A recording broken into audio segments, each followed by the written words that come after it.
Hello hi అండి, అందరికీ good morning. అందరూ ఎలా ఉన్నారు, బాగున్నారా? లక్ష్మీ వంటల ఛానల్కి స్వాగతం.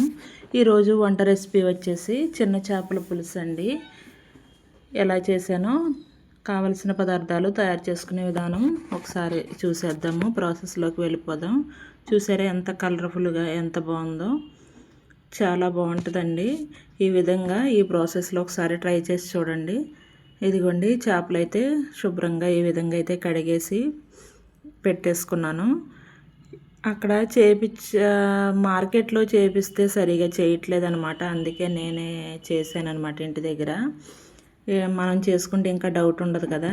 మళ్ళీ వాళ్ళు చేసినా కానీ మనమే మళ్ళీ ఇంటి దగ్గర తీసుకొచ్చి మళ్ళీ కడుక్కోవాల్సి వస్తుంది. అట్లా కడగటం వల్ల ఆ చేపలు ఇంకా మెత్తబడిపోయి ఆ ఆళ్ళు కడిగి మనం కడిగి ఇంకా పాడైపోతున్నాయి అని చెప్పేసి నేనే చేసుకున్నాను అనమాట. ఇదిగోండి,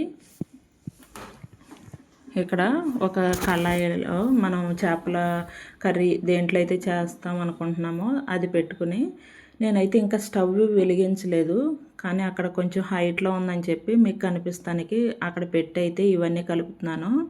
ఆనియన్స్, పచ్చిమిర్చి, ఉప్పు, కారం, అల్లం వెల్లుల్లి పేస్టు, కరివేపాకు, ఇంకా ఆయిల్ ఇవన్నీ వేసుకుని, నేను ఇంకా వేరే ఇంగ్రీడియంట్స్ ఏమీ వేయలేదు. చూశారు కదా మీరు. ఇవన్నీ వేసుకుని ఇట్లా మంచిగా కలిపేసుకుని, వాటర్ అయితే ఆ ముక్కలు మునిగేంత వరకు ఎక్కువగా పోసుకోకూడదు. మళ్ళీ మనం చింతపండు పులుసు కూడా వేస్తాం కదా, ఇట్లా ముక్కలు మునిగేంత వరకు కొంచెం పోసుకుని ఇంకా మూత పెట్టేసుకోవాలి. మీరు ఇలా ఎప్పుడైనా చేశారో లేదో కామెంట్ చేయండి ఫ్రెండ్స్. ఇట్లా ఒకసారి ట్రై చేయండి. కొంతమంది చింతపండు పులుసు, ఆనియన్స్ ఇవన్నీ కొంచెం మరిగిన తర్వాత దాంట్లో వేస్తున్నారనమాట మళ్ళీ చేప ముక్కలు. అట్లా కూడా చేసుకోవచ్చులే, కానీ నేను ఎప్పుడు చేయలేదు, ఇలా చేస్తున్నాను. ఒకసారి ట్రై చేయండి. దీంట్లో స్పెషల్గా మామిడికాయ ముక్కలు కూడా వేస్తున్నాను అనమాట.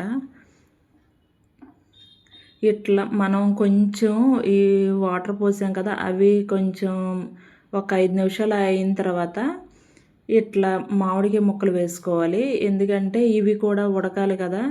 చింతపండు పులుసు వేసే ముందు వేస్తే కనుక ఇవి ఉడకవు, అట్లాగే గట్టిగా ఉండిపోతాయి అన్నమాట ఆ పులుపుకి. ఇంకా అందుకే అవి మంచిగా ఉడికిపోయినాయి. చూసారా, కనిపిస్తున్నాయి మనకి, ముక్కల్లాగా కూడా కనిపించట్లేదు. చక్కగా ఉడికిపోయిన తర్వాత చింతపండు పులుసు కూడా వేసేసుకోవటమే. ఇట్లా గుజ్జు గుజ్జుగా ఉడికిన తర్వాత ఇంకా మనకి చేపల కూర అయితే రెడీ అయిపోతుంది. ఇంకొక 5 మినిట్స్ అయితే సరిపోతుంది అనమాట. ఈ ప్రాసెస్లో తప్పకుండా ట్రై చేయండి ఫ్రెండ్స్. ఎక్కువగా నేను ఇంగ్రీడియంట్స్ ఏమీ వేయలేదు. ధనియాల పౌడరు, జీలకర్ర పౌడర్ కానీ ఇంక వేరే ఏది వేయలేదు. ఎటువంటి మసాలాలు కూడా వేయలేదు. ఎటువంటి మసాలాలు లేకపోయినా కానీ చిన్న చేపల పులుసు అయితే రెడీ అయిపోయింది. వీడియో నచ్చితే లైక్ చేసి మీ ఫ్యామిలీ అండ్ ఫ్రెండ్స్కి షేర్ చేయండి. ఓకేనా ఫ్రెండ్స్?